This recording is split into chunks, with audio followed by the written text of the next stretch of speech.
Hello and welcome to today's lecture, Keeping the Faith, Religious Belief and Practice in Canada During the COVID-19 Pandemic.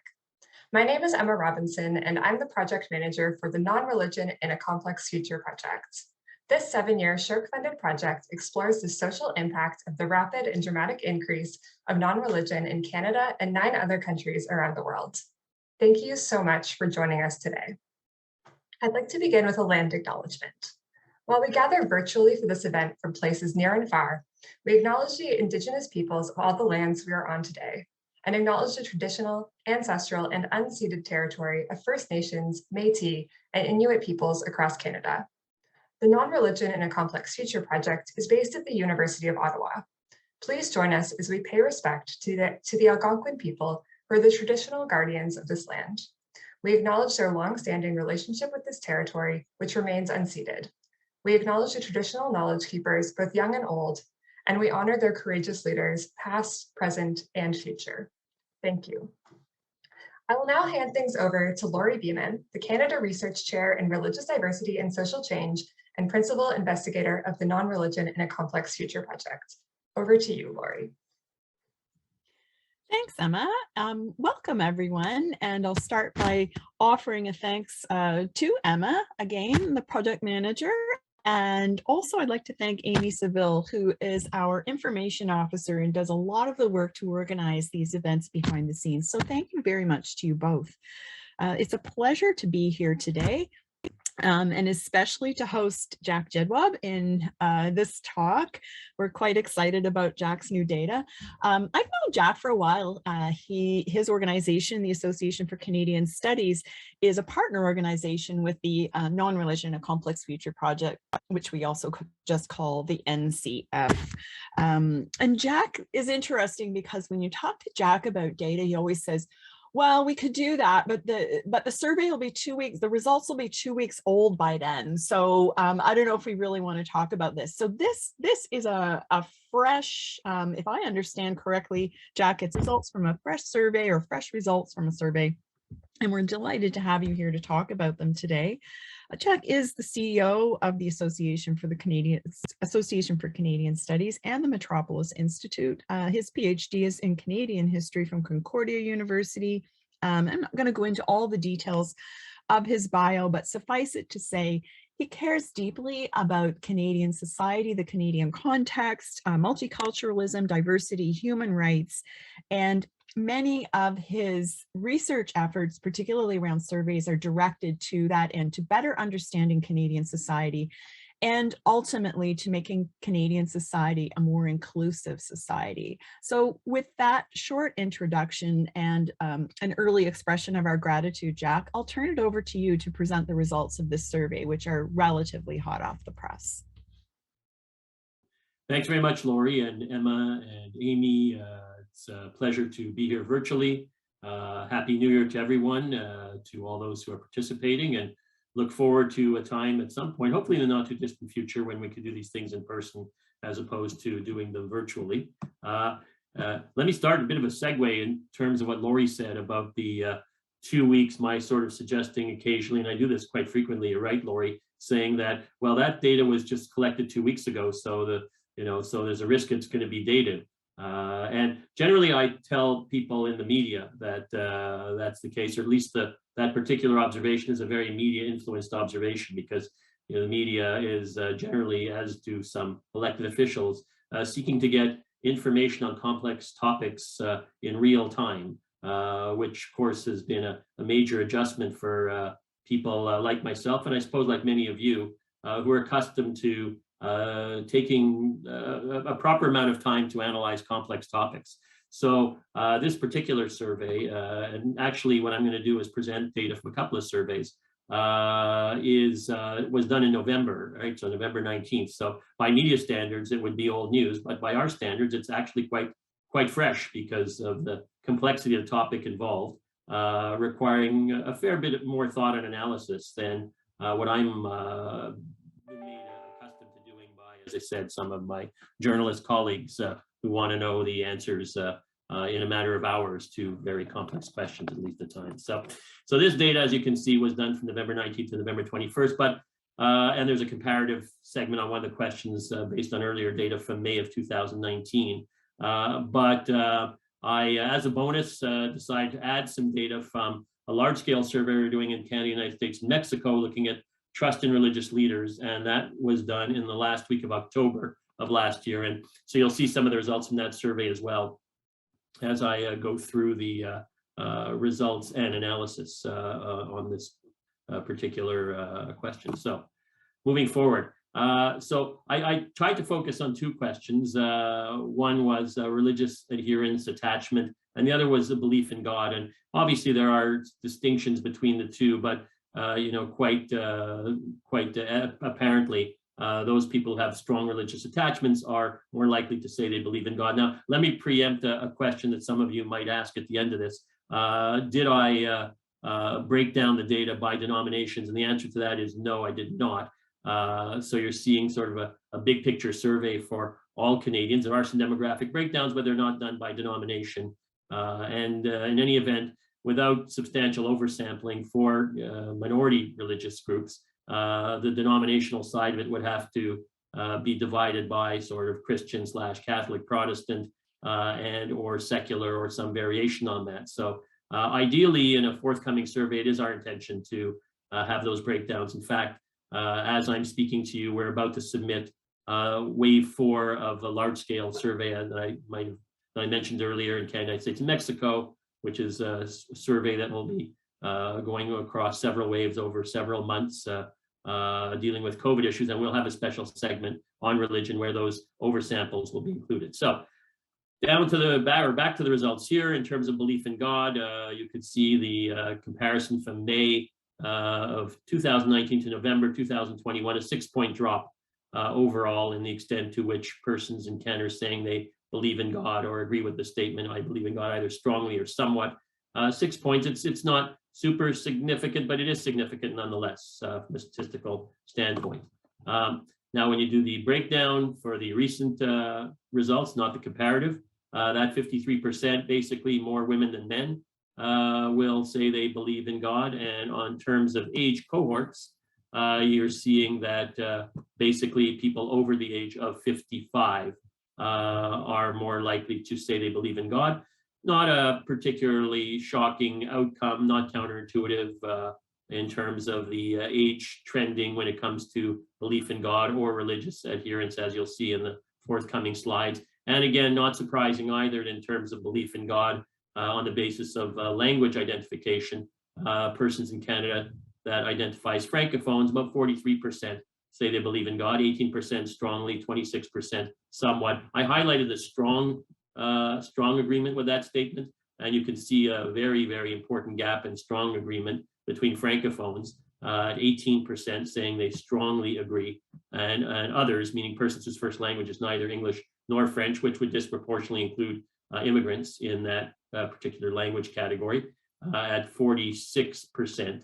So a much stronger belief in that regard, at least much stronger affirmation at 46%, 63 overall for those whose first language is neither English nor French. For persons who identify as English, a majority say they believe in God, 55%, 33% indicate strong belief. So really it's French speakers or identifiers rather that are at the lower end in terms of belief in God, and that means that disproportionately you'll see in the province of Quebec that there is lower belief in God. Again, nothing counterintuitive. Anybody who's been watching any religious trend will certainly not be surprised by that result.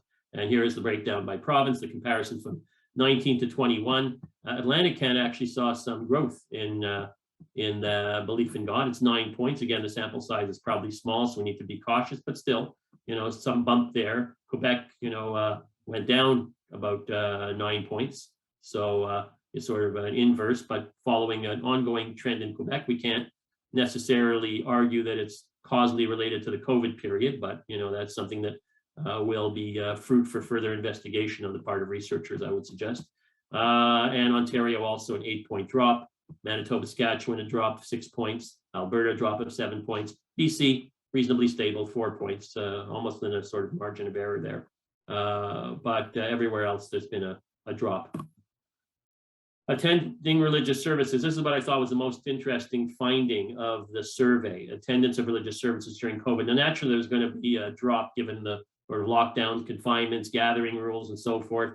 And so you see that in terms of often and occasional attendance, going back to May, it was at 34%. But in November of 2021, that's May 2019, by the way, November 2021, we see it drops to 16%. So we've seen a very dramatic decline, and I think largely explained by the pandemic in attendance of religious services. And here, which I thought was particularly interesting, the extent to which people are saying they've never done so, or are never doing so rather.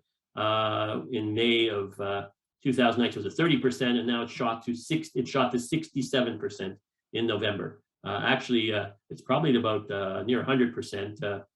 Right now in the province of Quebec, where we've got strict lockdowns, except for those who are extremely devout and are defying the rules, right? So, but 67%. So what I thought was interesting in all this is the big question is the extent to which belief in God or religious adherence, to what extent rather, is belief in God and or religious adherence affected by attendance at religious services, right? So that's, I think, a question for continued research. It's, if anything, it suggests it's only somewhat affected by it, if at all. And now we can't demonstrate, the causality between the two. We'd have to do qualitative research or more in-depth quantitative research to get at that. But it's, it's an interesting question. It's the extent to which you gather and assemble. To what extent does that affect your religious identity or adherence and or belief in God?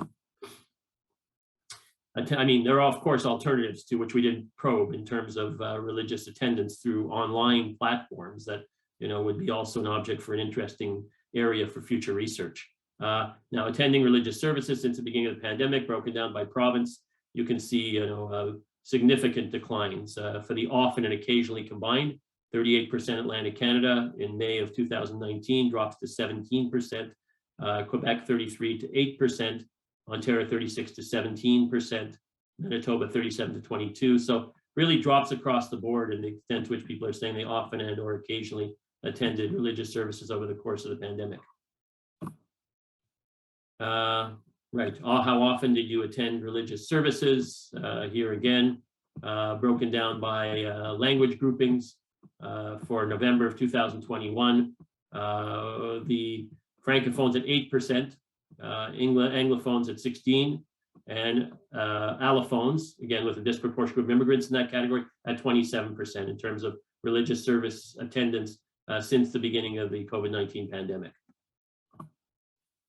Religion is important in my life, so that, again, I don't have a comparative for that one, but you can see it's about 1 in 3 Canadians who agree with that. There's an age, gap there. The youngest cohort, the 18 to 34 in this case, I broke it down by three cohorts for age, not 6. An 11-point gap between the 18 to 34, 55 plus at 38%. And not surprisingly, Francophones with the lower on the lower end in terms of the importance of religion in their lives, and English identifier somewhere in the middle, and other languages, meaning allophones with those disproportionate percentage of immigrants at 50%. So much higher degree much higher rate of agreement amongst persons in that category, other languages, that's neither English nor French, saying religion is important in their life. Please tell us whether the outbreak of the pandemic has made you question your belief in God. Not many people, 5%. I mean, it's all relative. Some people might say that that's, significant, but 5%. 20% say it's actually strengthened their belief in God. So 4-to-1 ratio. More people saying it strengthened their belief in God rather than weakened it. Again, that's amongst the core group of believers in God, right? Keep that in mind, right? So because actually 73% of people saying it's had no impact on their belief. So it's really in this group here, we should, we could probably do the correlations on that to learn more about who that group is. We do know it's a bit more in that age category, 18 to 34, where, in general, belief in God isn't particularly, or religion isn't particularly high. Bit more in Alberta, a bit more in Atlantic Canada, not so much in Quebec. Okay, so again, belief in God with the, looking at the sort of crosstab here, if you believe in God, nothing counterintuitive here. the more likely you are to affirm your belief in God strongly, the more you'll say you often or occasionally attended religious services, right? At 36.4%. So those who say, I strongly believe, a little over 1/3 say they often or occasionally attended religious services since the beginning of the pandemic. Big drop here, although, for those who say they somewhat believe in God, right? Our drops down to 12, somewhat disagree, about the same in terms of belief in God. And if you don't believe in God, it's 1.8% that have attended a religious service or religious services over the course of the pandemic. Religion important in my life. Again, same type of phenomenon there. The more you agree with the importance of religion in your life, the more you were likely to say you attended services. And then that big drop off across that spectrum from level of adherence in terms of, or rather, excuse me, degree to which you say religion is important and attendance in religious services. If religion is not important, you strongly disagree about its importance to you, then you're not attending religious services very much at all, right, over the course of the pandemic. Again, religion is important in my life. I start to look at issues around whether, religion being important is something that in some way has some bearing on your fear or anxiety about the pandemic. And there's a block of data, which I haven't all looked at yet, in terms of how religious feeling or importance has sort of affected, if anything, your attitudes towards COVID issues, whether it's the fear of getting it, whether it's vaccination, whether it's mitigation measures and so forth. That's an interesting avenue for a lot of research. I haven't had the time to mine it all. They're crosstabs, so you'd have to put some controls in order to understand the extent to which there are causal relationships between the impact of religion and attitudes around the pandemic. So I thought actually we'd hear a lot more about those issues just in general, in terms of sort of in my faith, what do our rabbis tell us about the pandemic, or providing guidance. And I suspect there's a lot more information about that I'm not paying attention to because I've been busy 24/7 looking at social and economic impacts of COVID. But, this is a survey basically showing you that overall, if you accumulate the levels of fear varying somewhat, there's not much of an impact of the importance of religion in one's life, right? Because you take the 27-21, which is 48, here it's about 48, here it's about 40, here it's about 47. So not much impact in terms of disproportionate rates of fear on the basis of the importance of religion. Although the people saying they strongly feel that religion is important are more likely they're very afraid. That could be connected to the age cohort, right? Because older people are more fearful of getting COVID. So we'd have to put the controls in to get more guidance around whether religious salience has any, bearing on fear of getting COVID or other related issues. Now here's the bonus surplus information that I just looked at in the last few days and have added to the presentation. COVID-19 vaccination trust of religious leaders in Canada and the United States. So these findings arise from an end of October survey, last week of October survey. It was done with 3,000 Canadians and 3,700, about 3,000 Canadians, 3,700 approximately the number of US respondents. Very low margin of error, so very robust survey. And there was a question of trust across the board, trust of politicians, trust of media, trust of health experts, scientists, etc. I have that data, but I could just tell you that religious leaders didn't do very well in terms of trust. So in regard to COVID-19, to what extent you trust each of the following, I think there were 15 groups, and religious leaders were generally either 14th or 15th in terms of trust. They did a little better in the United States, but they were pretty low on trust in terms of the who you look at for guidance about COVID-19, right? The number one answer was generally either scientists or public health officials. So science is doing a lot better than faith when it comes to who you're going to call for guidance around the pandemic and related issues. But trust here, you can see that by province, the provincial breakdown. I don't have Prince Edward Island because the sample size for PI in Newfoundland as well was too small. But in general, if I combine somewhat and a lot of trust in religious leaders, it's very low in Quebec, pretty low in BC. It's highest in Saskatchewan, actually. and then Manitoba, and then Ontario. Right? And if I look at trust a lot, you can see that trust a lot, which is in this row here, is very, very low across the proverbial board for the country. This is the country as a whole, 24.6, combining a lot and somewhat trust, 4.3 a lot, 20.3 somewhat. Now, I'm vaccinated against COVID-19, so this is interesting. Religious leaders, these are people who trust religious leaders. If you trust religious leaders a lot, then now this, you're getting vaccinated isn't necessarily have a bearing on trust in religious leaders. It's a crosstab, let's be careful. So just trying to see if there's any gaps here. And there was a bit of a gap, 4-point gap. The more Canadians said they trusted religious leaders a lot, they were a little bit less likely to get vaccinated than those that didn't trust religious leaders at all. It was really in this group here. In the United States, it's actually the inverse. The people that trust religious leaders a lot were sort of 9 points higher than the ones who said they didn't trust them at all to get vaccinated. Now, there are a lot of underlying issues and underlying demographics in terms of who's saying they trust religious leaders that could have more bearing on, on the percentage of people getting vaccinated in each of these groups, right? So, who trusts a lot could be more affluent, more educated, there could be a lot of factors that are driving this that we need to be thinking about before making any strong or definitive conclusions about this. But, just showing you what it looks like here. So I personally believe vaccines are dangerous. Well, the people in Canada who say, well, in general, people who trust religious leaders are more likely, both in Canada and the United States, to say that they personally believe vaccines are dangerous. But you see here and here, it's 28, 18, 15, 22. So definitely above the average in the United States and quite a bit above the average in Canada too. So, but the gap, here's the gap. So United States, despite the fact that you thought vaccines were dangerous, you still were more likely to get vaccinated than your counterparts in Canada who thought that vaccines were dangerous, right? So in other words, United States, again, we'd have to do a little more work in this area to provide a definite conclusion.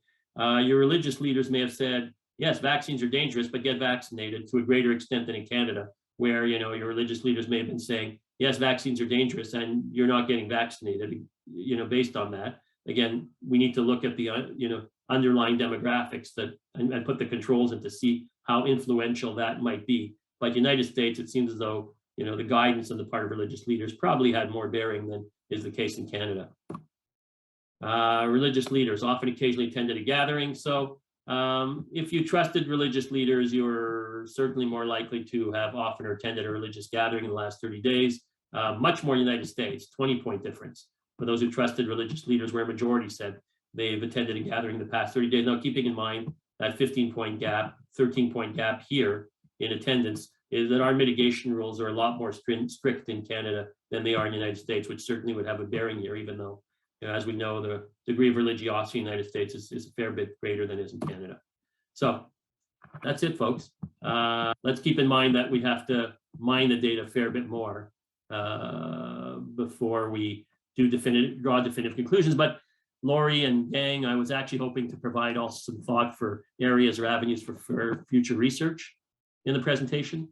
And so I threw some balls in the air, as we might describe it, to get some people to think about some of these issues. And I don't want to draw some definitive conclusions, at least on the trust data, when it comes to what, I'm mining. But we'll have more data and more detail going forward when we get the Wave 4 survey results for Canada, US and Mexico, because there's a question about denominational identification. And so we'll see what people have to say, and hopefully have an opportunity to come back and talk about that. That's it, Laurie. Thank you, Jack. That was great. You've whirled through that. I'd like to take some time to ponder it, and I will after the session today, because you've covered quite a lot of territory here. People say I cover a lot of territory. I don't know what they mean by that. So. We do have questions from Sarah Wilkins-Laflamme, and she is probably the person most equipped to follow along quickly with you as you're giving us these data. I'm going to come to Sarah's questions in a minute. But first, the first question was online attendance taken into account? And I thought that was a great question when you were talking about attendance. In particular, one of the things that I found interesting, and thank you, Sonia, for that question. If we think about attendance, like look at us today. I know we'd all been doing a little bit of Zoom before the pandemic, but we've turned into an online community in many ways. And in fact, I could say that I have done much more in terms of research engagement online than I did before the pandemic. And churches and other religious groups have been providing religious services online. So did you take online, or was online attendance taken into account? Oh, actually wasn't. I think there's work to be done that area. Now, I've thought about that quite a bit. And, when you think about it, there are a lot of people in the United States who, do their religious service via TV, and have been doing that, I gather for many decades, so, before the emergence and rapid expansion of online platforms, there have been ways of without attending directly, doing your sort of service visually, at least for some faiths, right? It's funny you should say this, because I keep asking my father-in-law, who's a Sabbath observer and a frequent synagogue goer, right? Why we just can't do this virtually, this whole thing, and then I don't have to go for a walk in the winter or whatever. Of course, there's all these rules about the Sabbath, and that make this thing difficult on that day. But we can have remote services. I can get a better rabbi. I told him I'll get a better rabbi. I'll get like the best one from some other country. I don't need to have a local rabbi anymore. We'll get and he doesn't like any of these ideas, even though I'm like telling him this is the way it's going in the future. So, anyway, no, I think there's a lot of work to be done in that area. I can't provide the answers to that question, though I could build that into a future survey. Okay, all right. Another question, it's from an anonymous attendee, so I can't tell you who it is, but I think it's a good one. For attendance, do you have data on the participants' socioeconomic status, access to technology, or whether they have a disability? Yes, no, and no. Okay. I don't have do you want to elaborate? Economic stuff. I don't have data on the access to technology, although, not in this survey. I have it in some of our large multi-country surveys that we're doing relative to COVID in one of the ways, but there weren't the questions on religion were not there. So that, but I'm open to all kinds of suggestions. We could do a, bigger picture survey. I just have to figure out, where the money is, or extract the budget from some other envelope. Okay. All right. That's good news. We'll keep asking questions then. Yeah. So Sarah asks, she I'm says great data. Sarah, I'm shaking. I know. Get ready. Great data and presentation, Jack. She has two questions. First, the belief in God indicator has been trending downwards for many years in Canada. Yeah. How much of its decline between May 2019 and November 2021 do you think is due to a continuation of this longer trend, and how much is due to COVID? Yeah, see, my inclination would be to suggest that it's due to the longer term trend rather than to COVID. So that would be, but we can further investigate that by prompting people, and we'll need some qualitative work in that area. So Sarah, I want to know, when you're super famous, like you're one of these superstar academics, like globally, are you going to still come to these things, and are you going to still ask questions, and are you going to talk to me? That's what I want to know. I've been thinking about this since our last. I'm going to answer for her, Jack. She will, of course she will. Okay, good. Sarah's not like that. Fame will not impact. She's already famous. Second question. Steven Pinker, when she's the Steven Pinker of, I'm going to remember this, when she's the Steven Pinker of this sort of religious thought, and right, and I'm going to say Lori said that you would still come to hear me speak and so forth.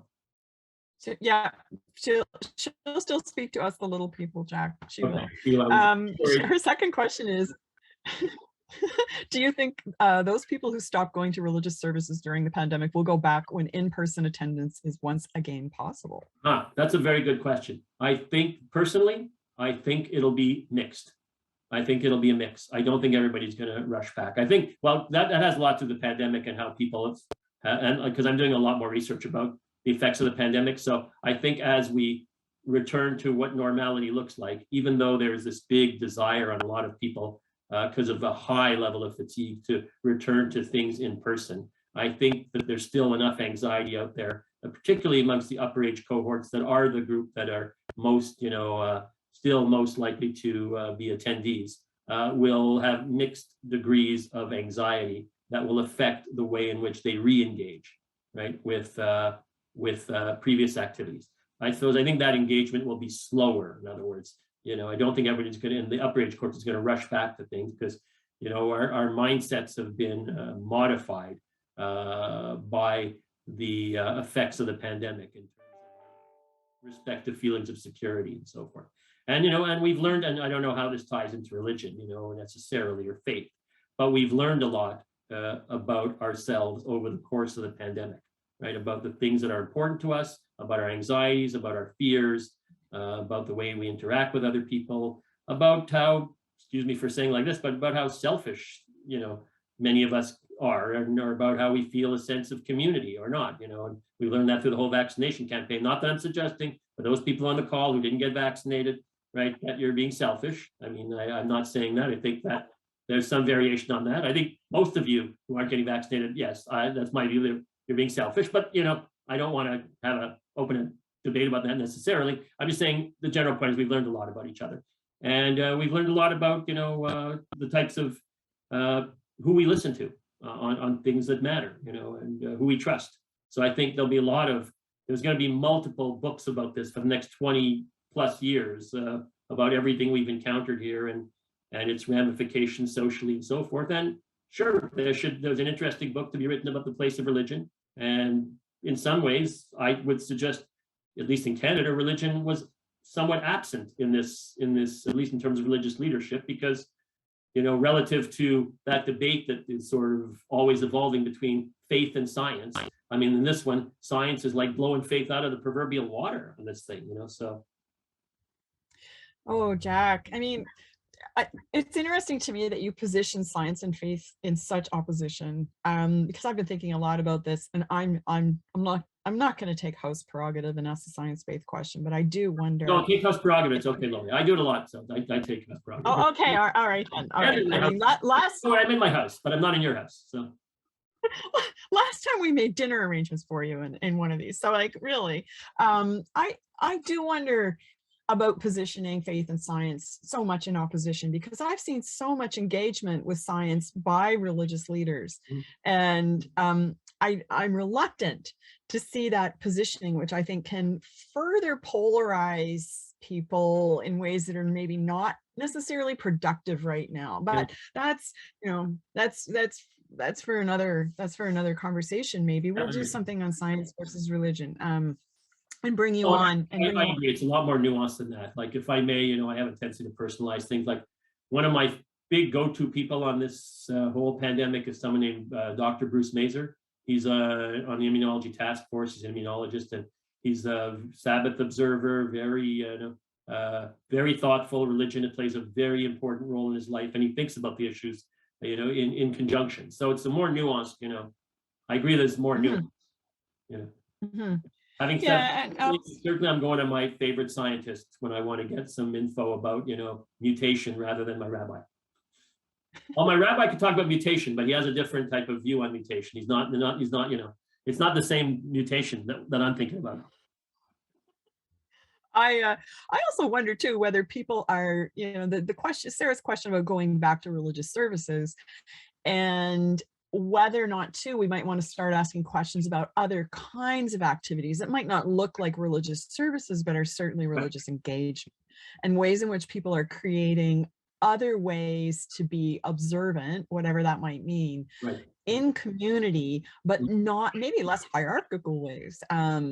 For example, I'm not sure, I'm just throwing that out there, but I wanted to go back because Rachel Brown wants to push you a little bit on the attendance thing, and she just said, did you explicitly say attendance was in person only, though, in the question itself? I think that's an important question. No, I didn't, but I do the assumption is that it is in person, but I didn't say it explicitly. I think in the questions, I have to go back, there were some preamble about that. So that, because it was a string of questions about attendance issues, and so I think the preamble will refer to in person, but I'm going to go back and double check that.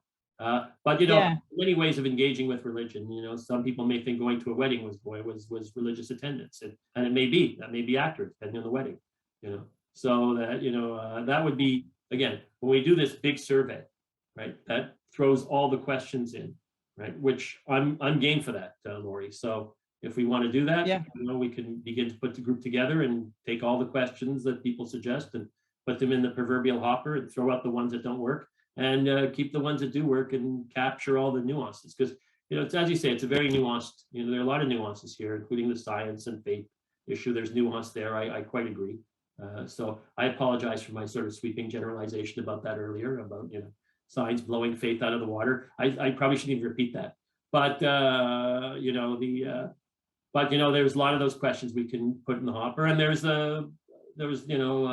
I think a lot to think about arising, as I said, from what's transpired here. I mean, I don't think anyone would dispute that, in this century, although we're only 20 plus years into it, this has been a transformational, event with a massive impact that still continues that we're not sure of yet in terms of so many areas of our life. Yeah, well, I mean, it's going to give us lots to do for the next while, which is great, I suppose. I mean, until the pig heart transplant thing, until the pig heart transplant thing distracted us. This was like I know the key issue was the pandemic. I finally got distracted by that pig heart thing, so. I think we're gonna have to do a panel on the pig heart. Yeah, I agree. Joel Thiessen has a question. I asked my rabbi if the pig heart thing was kosher.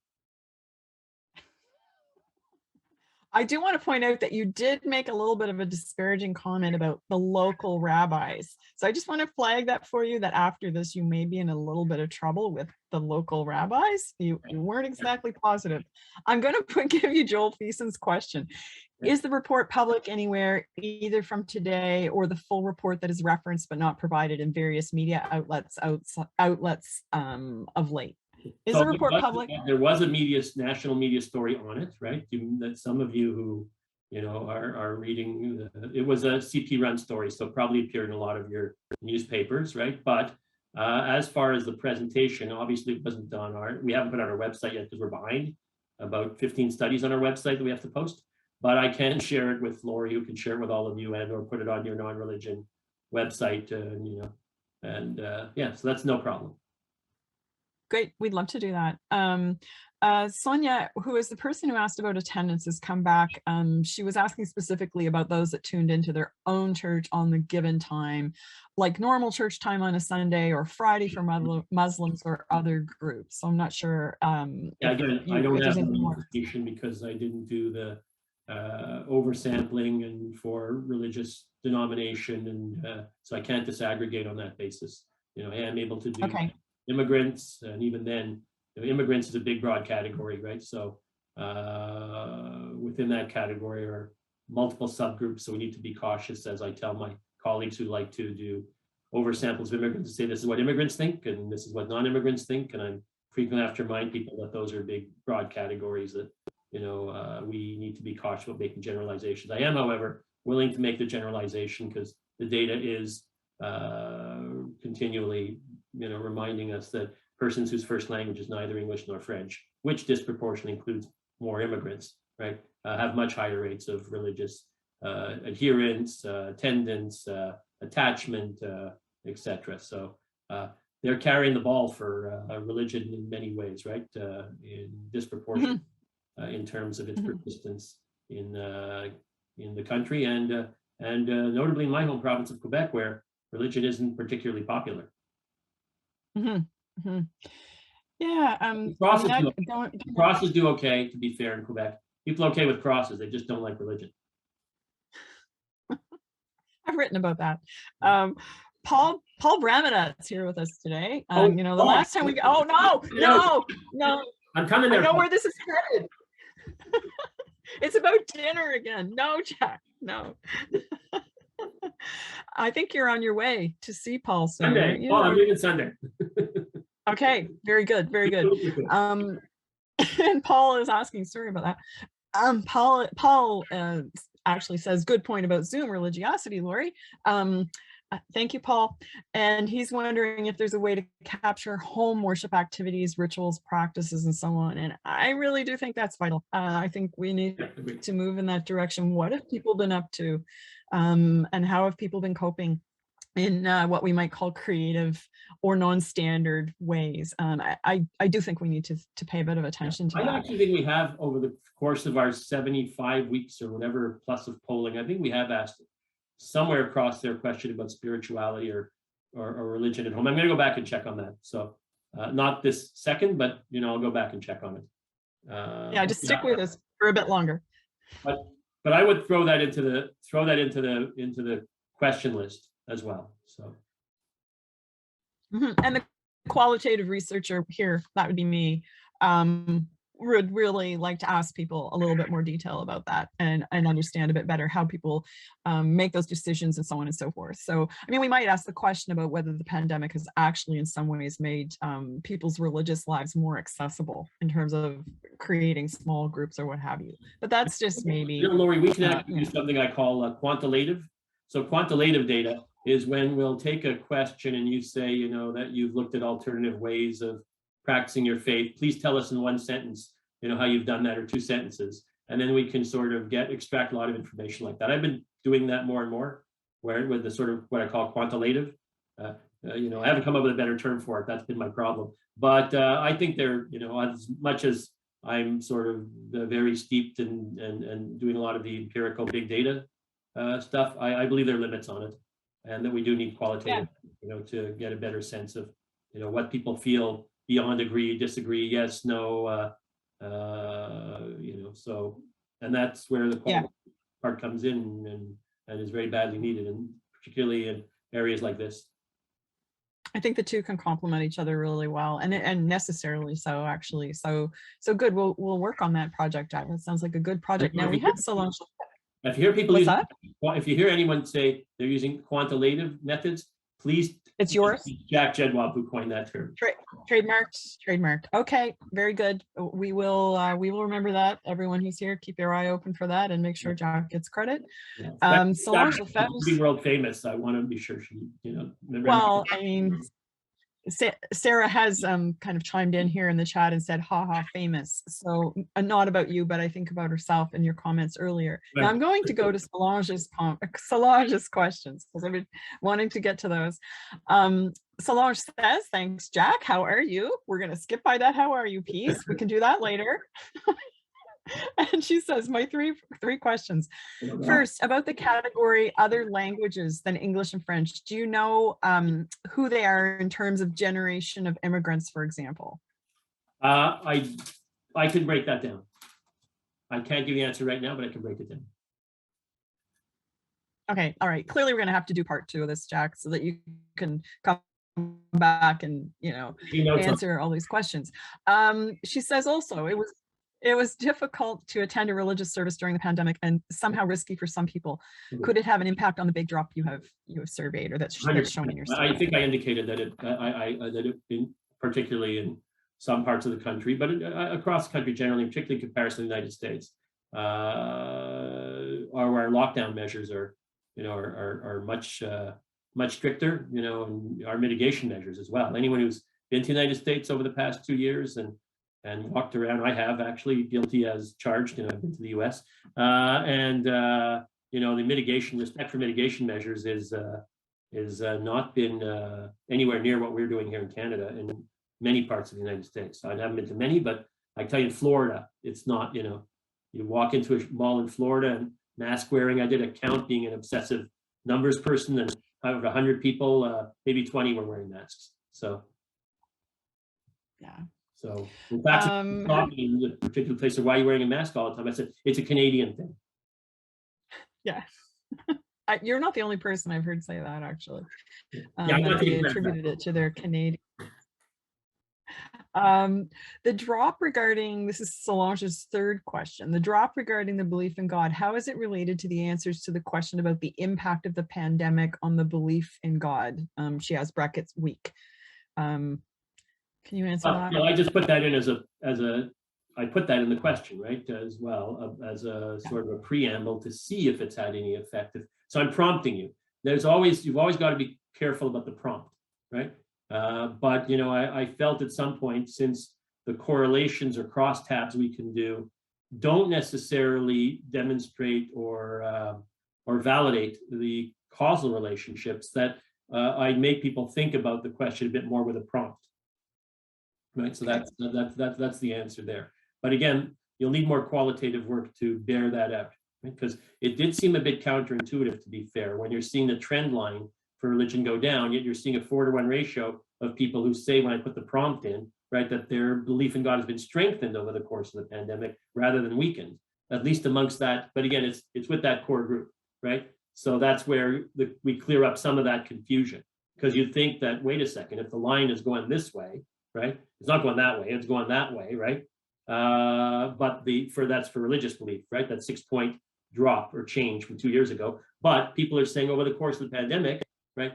4-to-1 ratio, my belief has been strengthened rather than weakened. So it sounds counterintuitive, but it isn't necessarily counterintuitive because it's with that group, right? There's, it's with the group that have seen some movement forward in terms of their religious importance, right? Because it hasn't all been, it's not only that 6-point drop we're thinking about, it's the whole sample itself, right? So in other words, within the people that aren't saying there's been a change in terms of their the importance of religion, right? Some of those people are saying that it's not weakened my belief, it's actually strengthened it, right?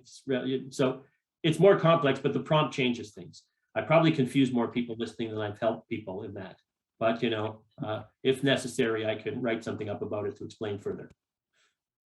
Okay. Well, I'll see once we get down through the questions. I'm just kind of going along and in order, but trying to scan them to see if we can have, put bits of conversation together. And Paul, again, you guys are going to have nothing left to talk about at dinner. Paul is asking another question here. Does your data allow you to tease out differences between religion and spirituality? No.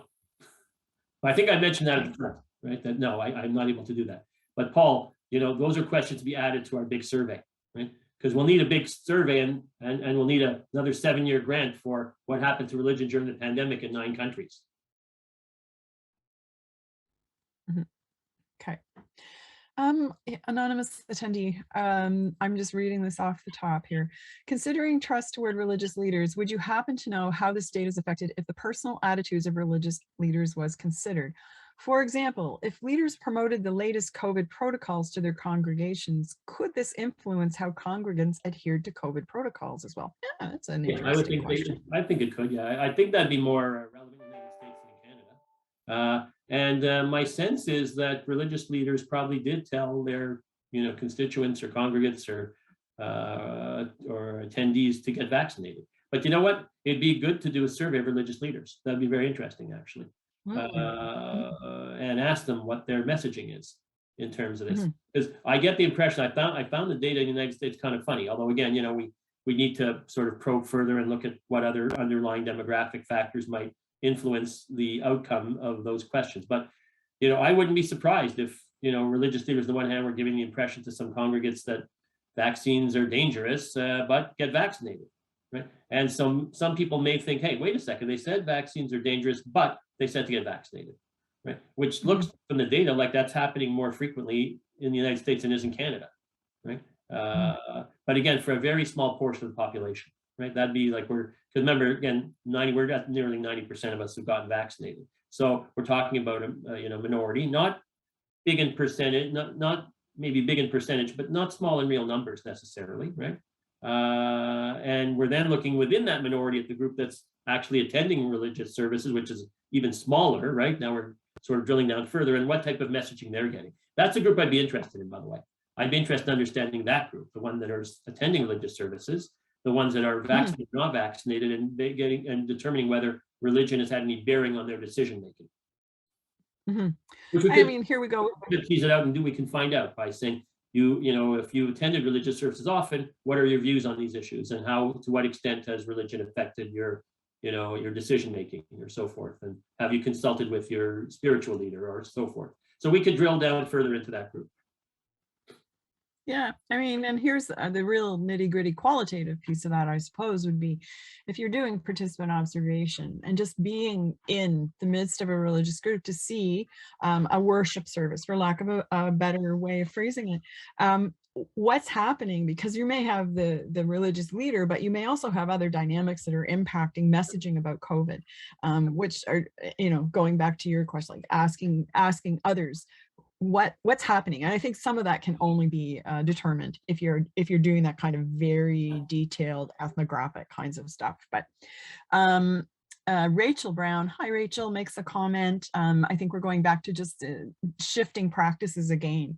As Rachel says, our family has increased our Jewish home practice over the pandemic. So these other religious practice things are important to take into account. And she would like to see you ask about those. And I do think that this is a very rich area for research. Yeah, no, absolutely. I need to involve myself in, you know, if a group wants to do this and, you know, help if I see if I can raise the dollars if that's needed and whatever, you know, to do that. You know, to be fair, Maury, I'm not going to lie to you. I'm spending 18 hours, 7 days a week, and not 6 but 7, doing COVID social and economic impacts and everything you wonder about COVID, but we're afraid to ask, and looking at boosters right now and learning about things that I never in my life thought I'd have to know about: mutation, variants, serology. I mean, you know, I didn't know what serology was before COVID, you know. Well, Jack, now we know who to call when we have questions not only about religion and COVID, but also, yes, thank you. I'm glad to know that you've developed that expertise, because I myself do have some questions. I have my booster shot scheduled for this afternoon, by the way. So yes, maybe we'll just have a little chat afterwards. I'm going in the right direction here. Mehmet, do you think the COVID... 73% of kids say they will take the booster shot. So sorry about that, could you say that again? 70% of Canadians, according to our national survey last weekend, said they will get the booster shot, of those who have had two doses up to now. So we're 27% and will not get the booster shot even if they've had 2 doses, but I suspect that 27% will become about 10% as we go forward in the next months. Yep. I suspect you are right. Mehmet asks, do you think the COVID experience will lead people to practice their faith in more private settings or also online settings than it was before the COVID pandemic? Yeah, I do think so. I do think so. For those, again, who want to maintain their ties with religion, I think they'll look for alternative ways. And some of that, again, will relate more to their own personal degrees of anxiety and modified behaviors, and how, and the extent which those modified behaviors continue or persist, you know, as the situation evolves. And we don't know what direction the situation's evolving in, right? So there may be a new variant, right? I suspect there will be other variants. It's inevitable that there will be other variants. But, you know, when I say new, meaning a new one that still has a regrettable type of impact. So, you know, so there's a lot of issues at play here, and, you know, I guess we'll have to see going forward. I've actually been surprised, because when I say we've learned a lot about people, I generally feel like I've discovered sides of people that I've known in terms of their level of fear that I wouldn't have predicted would be so anxious, right? And some that I would have predicted would have been more anxious than they've actually been. So, you know, there's all kinds of things at play. It's a big sort of global experiment or test, not experiment in the way those anti-vaxxers are describing it as an experiment. But it is a sort of a human experiment that we're seeing in terms of how we support each other and behave, and we'll see how, and it'll be interesting how religion, you know, plays in as you know, has fared over the course of this and going forward. Now, humans have short memories also, so if we do manage to get out of this in a sort of miraculous, quick and clean overnight way, which I doubt, right? Then, you know, people have short memories, and they'll be like, oh, remember that COVID thing? Oh, that was last week, you know. Yeah, no one's talking about that anymore. We're all talking about getting pig hearts now. All right, I think we have time for one more question. That's unfortunate, because we do have more questions. But Sakib Khatib has an interesting question. Do you think that COVID has impacted the religiosity of religious leaders themselves in some ways? Do they themselves feel they're less connected to religion during the pandemic? I don't know that you have the data to support the answer to that question, but yeah, the survey of religious leaders would be fantastic. That'd be really, really interesting, actually. You know, because I have been talking to some of the people, and, you know, some religious leaders occasionally. More so in the past couple of weeks, because I have a good friend who's tried to enlist me to get some help with the ultra-Orthodox Jewish community in Outremont that seems to be sort of ignoring some of the gathering rules, mitigation rules, and other types of rules and whatever. So I've gotten drawn in some conversations about that. But, you know, I don't know that there can be any impact on that, but that's a whole different issue. You may want to invite somebody to talk about that. It's fascinating. Yeah, so yeah, I think a survey of religious leaders would be really, really interesting. Lots more interesting questions here. It's really unfortunate we don't have more time, but I will mention that Jim Beckford, who is one of our NCF project advisors and just someone whose scholarship I always really appreciate, has said it would be interesting sometime to ask questions about changing or unchanging beliefs in evil. Yeah. Well, I can throw some questions in about that too if you want, so. Okay. All right. My apologies to everyone whose questions we didn't get to. There are a lot of really good questions and some comments from Paul Bramadat that I'll just leave for you and he to have over dinner. Jack, thanks so much for this. Emma would like to do a few concluding remarks as well, but I just want to say thanks to everyone who has attended for your fantastic questions, for your patience as I made my way through them. I'd like to especially thank, it's always dangerous, especially thanking anyone, but especially thank those people who are attending internationally. I noticed that we have people attending from Finland. Mehmet is with us from Turkey. I know we had someone from Estonia. So I haven't had a chance to review the geographies of everyone who's in attendance, but I do especially appreciate those of you who have attempted to transcend time differences in order to be with us. Emma, over to you for some concluding remarks. Thank you, Laurie, and thank you so much, Jack, for your lecture today. There were so many exciting directions for future research. It was so interesting, so thank you so much. Just some quick housekeeping before we wrap up. If you're interested in coming to future NCF events, I would encourage you to sign up for our mailing list. You can do so by emailing our information officer, Amy Saville. I've shared their email address in the chat. Another way to keep posted on our activities is to check out our website. We have an upcoming events page. You can also follow us on social media, on Twitter and Instagram. So with that, we're going to wrap up today. Thank you all so much for being here. And I hope that you stay posted on our future events.